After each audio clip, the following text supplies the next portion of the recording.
we actually talk about I Survivor was Series? thinking about that. Well, at least we got one video. Yeah, right.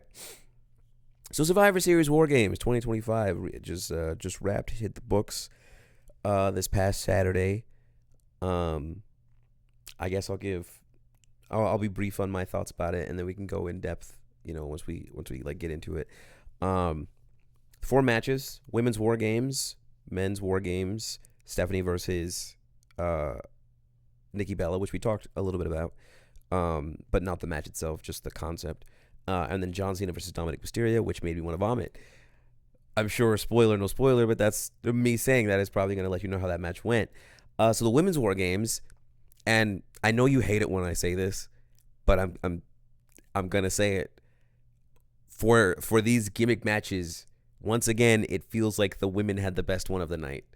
Are you saying I hate when you say the women have the best one of the night? Yes, because we no. Don't lie to me. I'm not talking about that. I'm just like, because we've talked about Royal Rumble, we've talked about War Games, we've talked about Elimination Chamber, we've talked about Money in the Bank. Usually when there's like a men's and a women's, I always give it to the women, and he's like, but you always give it to the women, and I'm like, because they usually have the better one, and he's like, that's not always the case. It's not always the case. I don't know what to tell you, man. The women's War Games was the best match of the night. I mean, I agree with you in this case. It's just like, I don't think that's always the case. But I do agree that the women's War Games match was better than the men's. Yeah, that's why I said the best match of the night. There was a lot of fun stuff. Obviously, Io with her trash can. If you've been watching the past, this is the 3rd time now. The brief, dissension of of Charlotte and Rio, where we're like, okay, will they, won't they? Which kind of happens every year. So, that's the one thing I will say with the women's War Games matches is it's kind of a best hits of, like every year it's a best hits of, okay, we're going to do this thing that we always do. We're going to have the will they, won't they be able to storyline. And then we're going to have the other 2 or 3 people who are just like, there. Yeah. So, the will they, won't they was Rhea Ripley and Charlotte Flair. We had to do the Io thing, which just kind of left AJ Lee, Alexa Bliss, and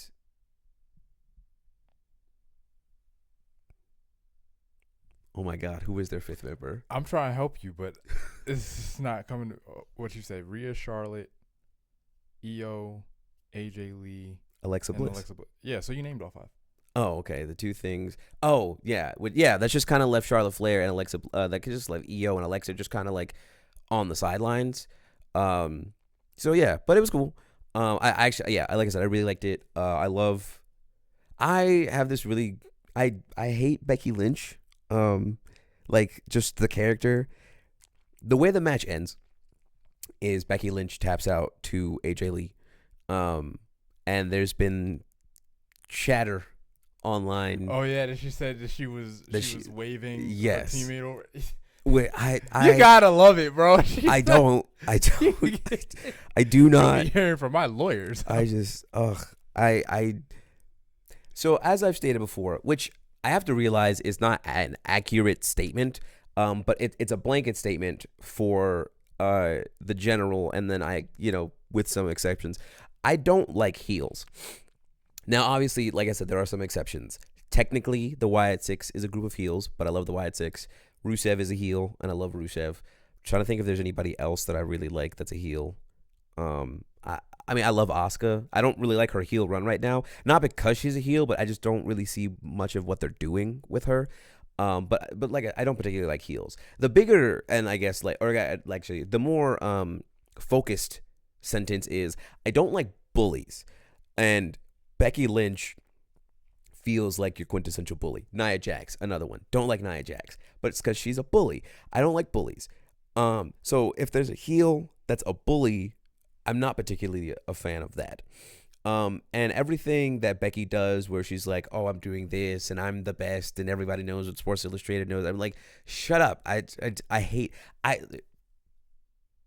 don't like Becky Lynch. So I'm glad that they lost. Do you have any thoughts on that match before I move on to the next one? My only thought on the match is actually in response to something you said when you said you think it's the best match of the night. I think the gimmick matches should be the best match of the night. Like Sure. if that's that's why we're here. You know what I mean? So if like Dom and Cena is better than either of the War Games matches, then honestly you kind of failed. Because I'll get another one-on-one match a million times next year. You know what I mean? I get one War Games. Right. So it should be the best. I did hear a lot of like discourse about the lack of shark cages and whether that was a good or bad thing. I don't really have strong feelings about it. I've heard the arguments on both sides, and one of them is like, seeing the teammates in the shark cage interacting while they're waiting adds something to the story. To which, objectively, I guess that's true. You can't really. It worked deny last year. Yeah, but The biggest issue, and maybe this isn't the actual reason, but it's my headcanon. To me, I think the reason, well, I think it's two things. One, I think it's just the stadium that they were in didn't really allow for that. Like, you could tell by the way that, like even their ramp was off to the side and it had to, like, snake out a little bit. It just didn't look like they'd have enough space for it, especially being on the field. I think the other thing, and like I said, this is my headcanon, it's probably not true. You look at the men's War Games team, specifically on the heel side, and there is a very brolic man named Brock Lesnar. They weren't going to make that fit. Him, Bronson Reed, and Drew McIntyre, that they were not going to fit. fair enough. And then at that point, I think it's then up to you as the match producer to get those story beats in the War Games itself. You know, because they're all in there, so you can do that. I actually think that's the one thing both matches were missing, is that the War Games portion of it didn't last very long. Like, once War Games began and it was the 5-on-5, you had like 5-10 minutes, maybe, before it was over. And I know, like, with them coming in one after the other every 3 minutes, by the time it's over, you've been there for a while, but you haven't been in the war for a while. It hasn't been the two teams against each other with all the chaos that entire time. It's been gradually growing up to that. And I'm not saying it needs to go another hour when everybody's in there, but it does, because it ends so relatively quickly. It really makes the whole build-up feel like just a formality. Sure. If I were to take a guess as to why that's the case, War Games may or may not be, and I say that literally in the sense of it may or may not be. I don't have the numbers, but I feel like War Games may or may not be the most dangerous event that they have of the year, only perhaps rivaling Money in the Bank. So I think, even though they have some of these super big spots, but you could even see this year, so a lot of that was toned down.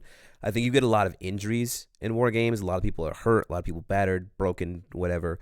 I think the reason why the main war of War Games isn't super long is to just try and adjust for the inflation of the timing of people getting there, as well as not wanting to risk our superstars getting hurt in these matches. But if it's not possible or not practical to do it safely, then I would say one of two things.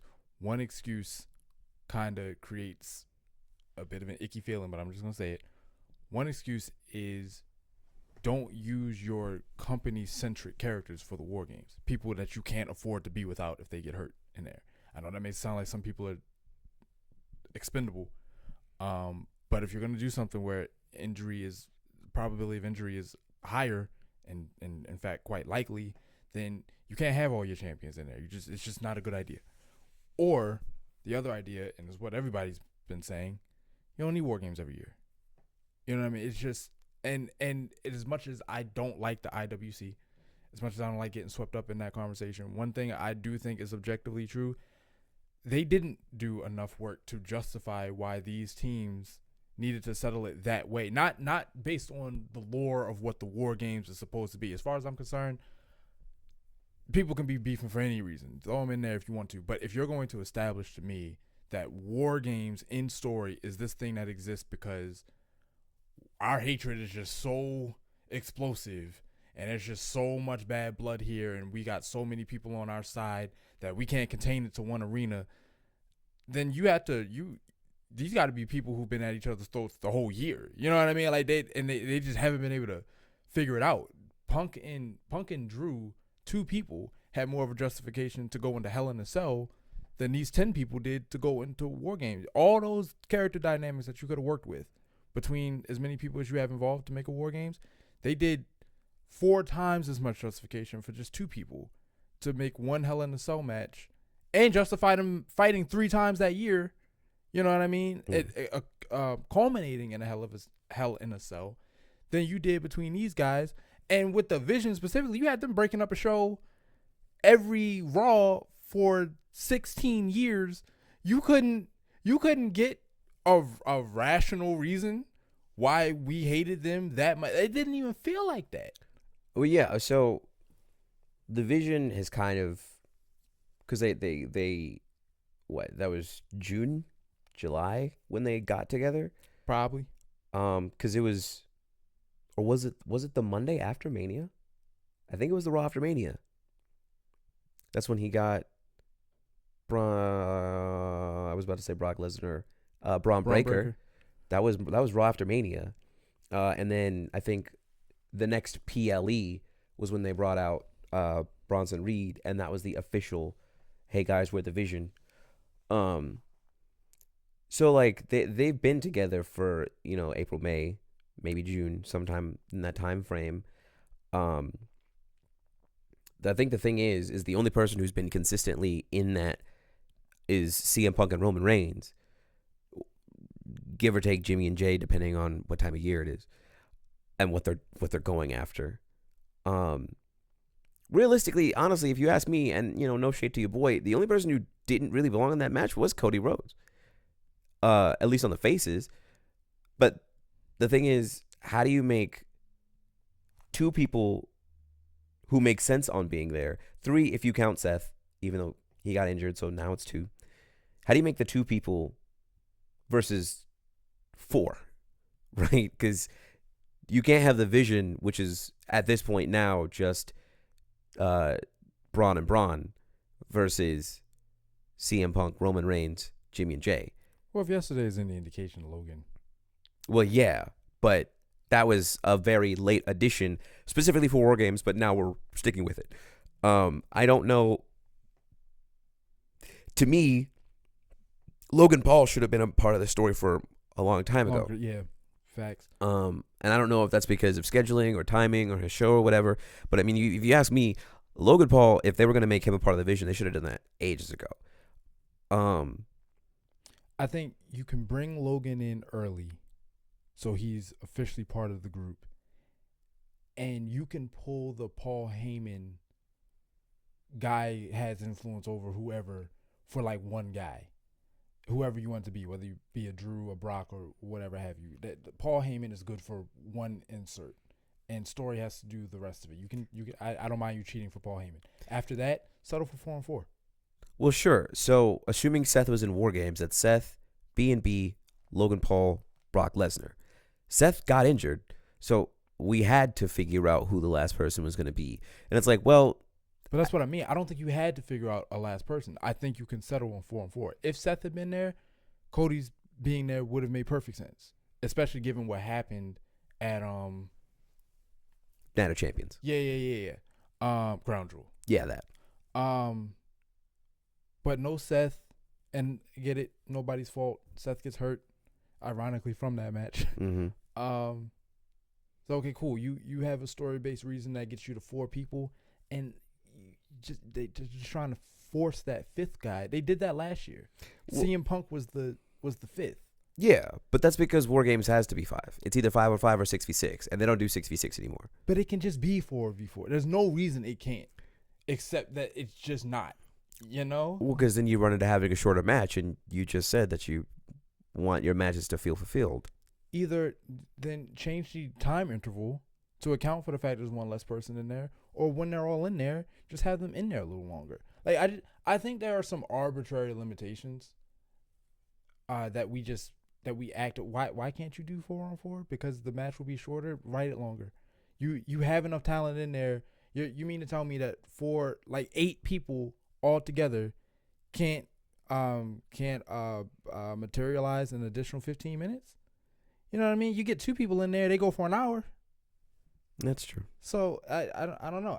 I think do what the story demands. In some years, the story will demand 5-on-5 because there's just that many people beefing. In some years, it will demand 4-on-4. And if you find yourself in a place where you can only justify 3-on-3, then don't do war games that year. Right. You know, I don't know that. From what I hear, that's the same thing that ended up happening with Hell in a Cell. That they kept forcing people into that feud because it's just another event on the calendar, and so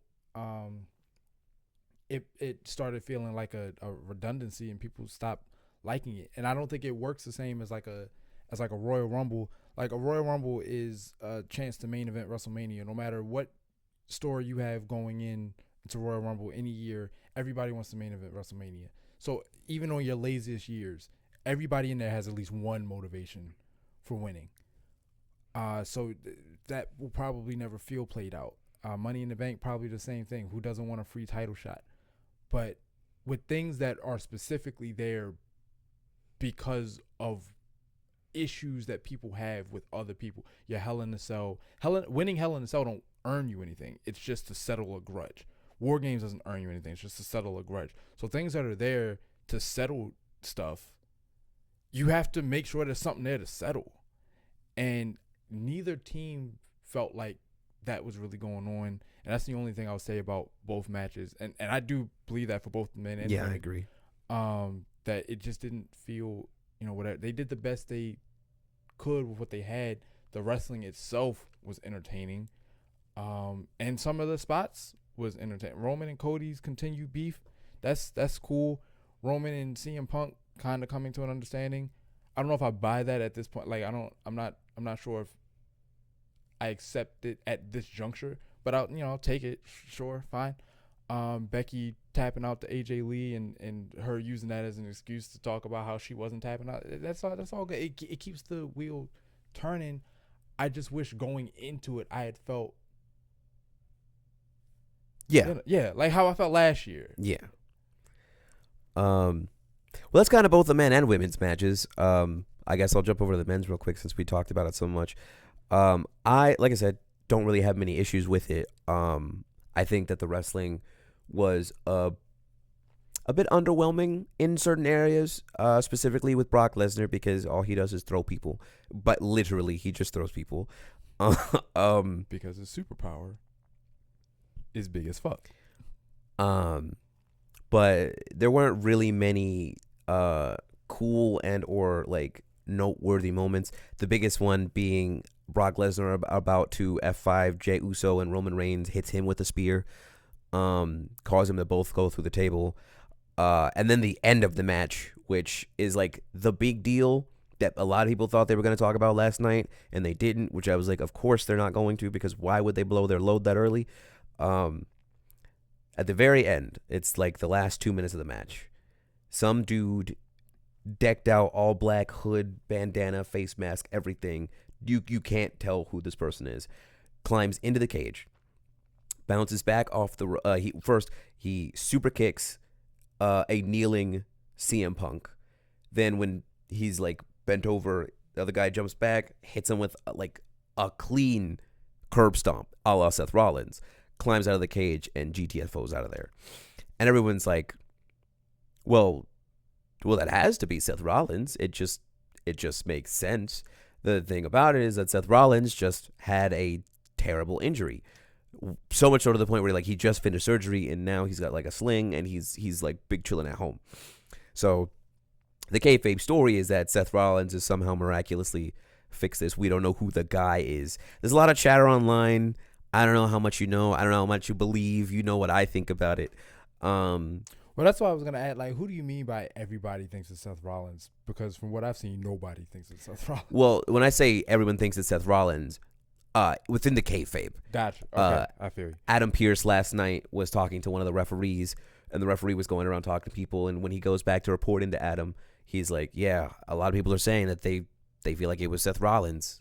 And Adam was like, yeah, that's kind of what also hearing, but we don't really know.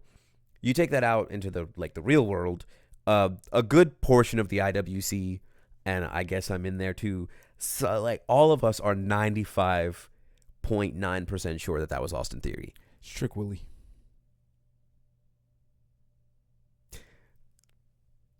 Bold, very bold. So that was how that ended, which then gave Bronson Reed. I keep too many Bronze, which then gave Braun Breaker the. I get it was to hype himself up, but Braun Breaker does this thing where he'll take the straps off of his onesie down, and then he'll go for the spear. His straps were already down. He put them joints on just to take them off again, and I was like, "We're doing too much, bro." All right, cool, bro. I guess if that makes you feel strong. So he pulls him back up, puts him back down. He spears CM Punk, pins him. They pick up the victory. All in all, like I said, both War Games matches were cool. Like the women's more. The wrestling portion was fine. The story was a little subpar. I'm gonna get into Cena versus Dom last because I really want to quickly touch on Stephanie versus Nikki Bella because it was such a nothing burger of a fight. It was a match. It was a match. We all knew Stephanie was gonna win that, and while Nikki Bella put up some amount of defense, at the end of the day. So then there was Dom versus John Cena. I will say one thing to that Nikki Bella thing. This is actually one of those situations where I think the perfect thing for a character like Stephanie, given how she got the title, would have actually been for her to lose it to Nikki Bella. And here's why. Because Stephanie did not beat a champion to get that title. She's beaten somebody who's been champion, but she didn't beat the champion. She won a vacated title. And so I think anytime that happens, you have a ready-made story if you're willing to do it, where they go in there and they lose. And it doesn't necessarily have to beat anybody major. They just lose. So they have to deal with that question within themselves. If this thing hadn't just been up for grabs, would I have ever been champion? You know what I mean? Sure. And I could agree with that. The problem is if the first person she beat was Io Sky, like you're telling me you beat Io Sky but you lost to Nikki Bella? Why not? That doesn't make any sense. It does, depending on how you do. Like, Io Sky is a high flyer, and Stephanie kept targeting her legs. She twisted her leg 4 times, to the point where I thought one of these times she was gonna break it. You know what I mean? And so she wears her down by and ultimately beats her by neutralizing her biggest threat or her biggest skill set. Now, I don't know what Nikki Bella's about. I didn't watch it back in the day or whatever have you. Straight graps. Okay, cool. So when somebody beats you in an area you're not as proficient in, that's not a 1-for-1 to someone else you beat. It's actually one of my favorite moments in Spartacus in the prequel season, when Crixus, who in the original series is the champion of Capua, this prequel series is about how he became champion, and he's first brought to the Ludus, and he's kind of not wimpy per se, but he's kind of pathetic, and he's getting tossed around, and he ends up in an exhibition against the current at the time champion Gannicus, and he fights him, and he's got sword and shield. Gannicus has 2 swords. He fights him, and he loses, but he puts on a bigger fight than anybody thought. And then the next day in training, he's fighting a dude named Octus. No, Barca. He fought Octus in the arena. Barca was training, and Barca uses the spear. And Barca's just whooping him. And Gannicus comes up to him, and he's like, yesterday you fought me, the champion, almost to a standstill, and now today you're looking like a rookie again. What happened? It's like, I've never fought the spear before. I have no reference for how he had been trained in Mormillo, meaning sword and shield. And so when he fought an opponent in a very similar style, his training was specifically tailored to take on an opponent like that. So he was able to be competitive. His training had not yet covered this other area, so he got washed. And so to me, the fact that Stephanie beat a high flyer, that's what happened. She beat a high flyer, one of the best high flyer, one of the best wrestlers in the industry, but she beat a high flyer. So if she faces somebody else who wrestles differently, if she's not prepared for that, it's not a condemnation on how do you beat this person, but not beat this other person. It's like it's not a condemnation on her. The only thing it says about her is that she's not as proficient in every area. Now you know where you need to get better, and that's I think that's perfectly believable. Okay, that's fair. I could take that. Cool. Other than that, it was still a match. Yeah. So Dom versus Cena. 2 weeks ago, not this Raw, but the Raw before that. So I guess 3 Raws ago, John Cena had his final appearance on Monday Night Raw, and he beats Dom for the Intercontinental Championship, making him a Grand Slam champion. Then the next week, okay, so I guess it's 4 Raws ago, because the next week, he comes out. No, wait, something's wrong here. At some point, Dom comes out and he's like, "Hey, I want my title back." And so that's what happens. So Cena had 2 appearances on Raw. He had one at Madison Square Garden, and he had one in his hometown of Boston. When he's in Boston, he wins.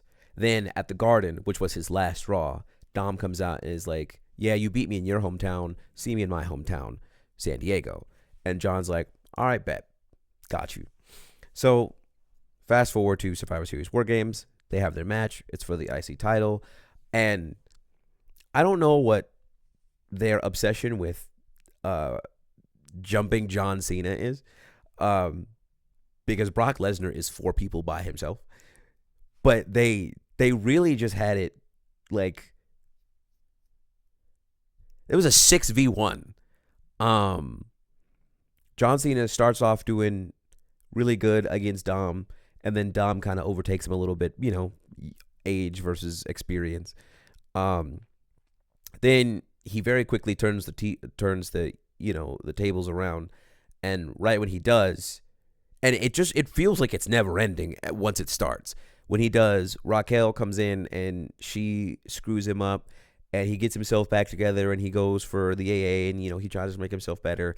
And then Raquel comes again, and then when Raquel is on, then Roxanne gets in, and then they get ejected, and then they get ejected. Cena's back on the offensive, and then something happens to the ref, and the Judgment Day boys, now they're here. So now you got JD and Finn, and they're just piecing the crap out of John Cena. And then John Cena gets up, hits him with a stacked double AA, which, beautiful, looked amazing. John Cena, very strong. And he handles the both of them. And it's like, oh, okay, John Cena really is against all odds, but he can still do it.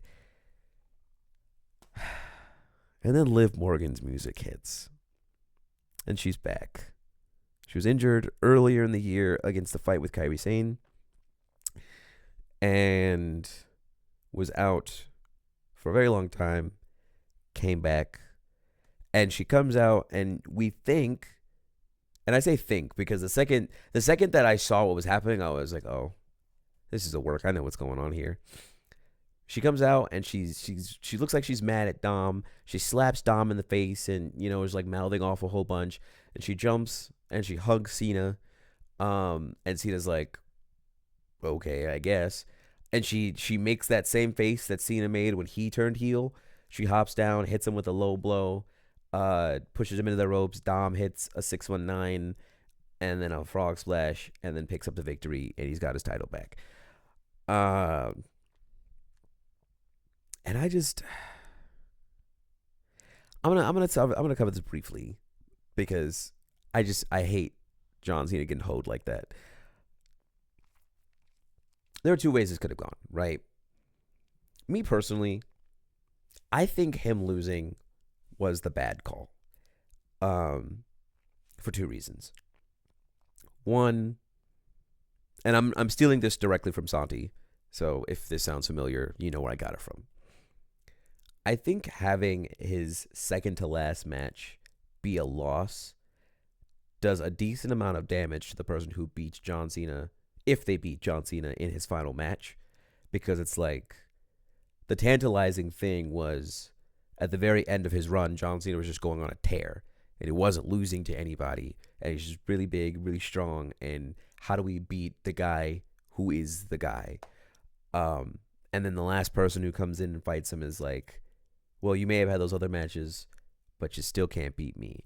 And that's cool. That's fine. I honestly, as much as I wouldn't like it, admittedly, I would be fine if John Cena lost his last match, because at least that's putting over the next superstar, and hopefully they can have some sort of mutual respect for one another.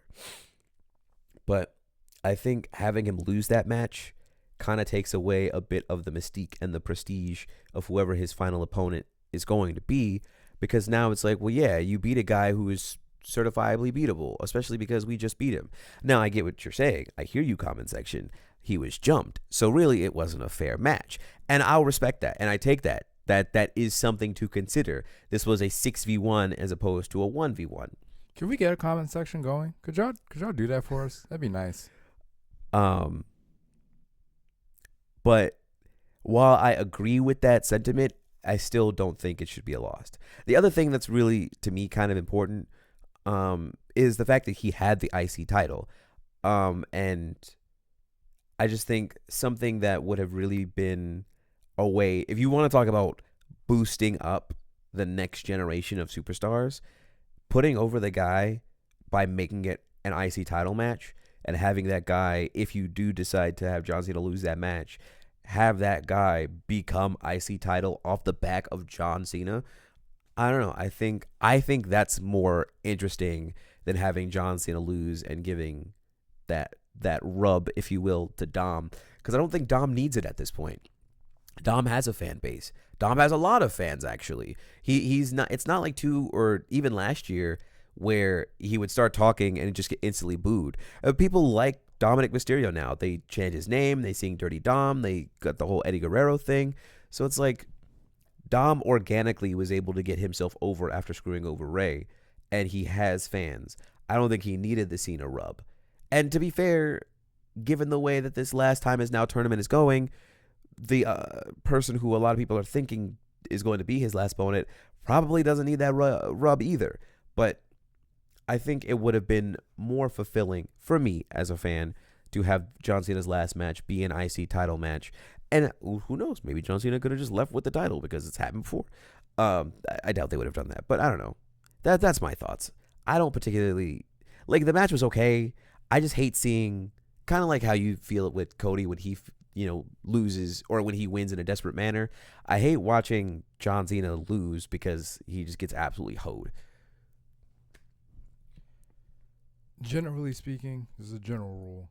I hate the phrase he/she/they doesn't need insert here.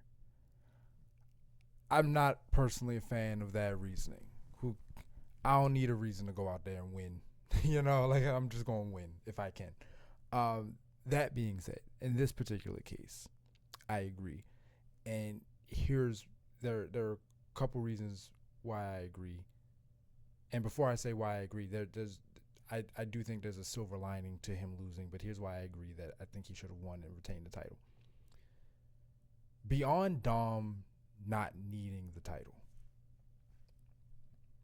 his retirement match is 2 weeks away. Dom is not going to accomplish anything in the next 2 weeks that defines his character that he needed that title for. If Cena's match was 6 months away, like his last match was 6 months away, it's like, was your plan really to have him hold on to the IC title for half a year just so the last guy can beat him for the title? I would understand that. His title match his last match is 2 weeks away. That's 2 Raws. You know what I mean? Like Dom just doesn't. He's just not gonna do anything revolutionary that quickly. And if he does, it's not gonna be because he had the title. So you could have just let Cena hold on to the title.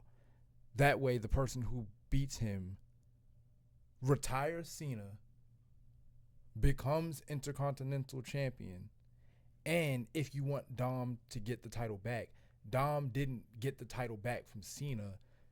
Dom got the title from the guy who retired Cena. That's a much bigger accomplishment. Now, the silver lining. Right before the silver lining. One thing I personally hate when it comes to that, I hate when a guy who has friends gets jumped and none of his friends show up. Like that's kind of wild. Like John Cena got people in the back and not a one. In San Diego, the 619, where was Rey Mysterio? That's all I'm gonna say. Raymond Mysterio. Yeah. That aside, that is actually legitimately frustrating. More than him getting screwed out the win, more than him losing the title in a manner which he doesn't need to lose it, in a time frame where he doesn't need to lose it. Just the idea that your guys presumably were in the back watching this happen and nobody was like, hey, maybe we should stop this. Even if they came out and couldn't affect enough change, because it's still, if Ray comes out there, it's still 6-on-2. So I can still buy that Cena loses, but now it just feels like, do y'all hate him? You know what I mean? So anyway, the silver lining, and the only silver lining, it gives me a little bit of hope that Cena might win his last match.